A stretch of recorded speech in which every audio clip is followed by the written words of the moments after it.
So we'll let the glue dry on these overnight, and this is the first stage of the show.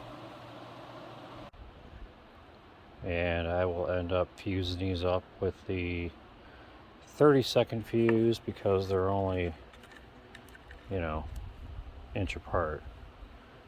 I'm not gonna run all these fuses down and screw around with all that.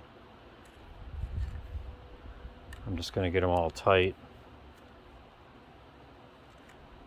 Run a string. So it'll probably be about 2 seconds a piece, which would be perfect for these. You got a 2-second burn time on these fuses, so 2 seconds a piece, 24 shells. That's going to be like about a minute's worth.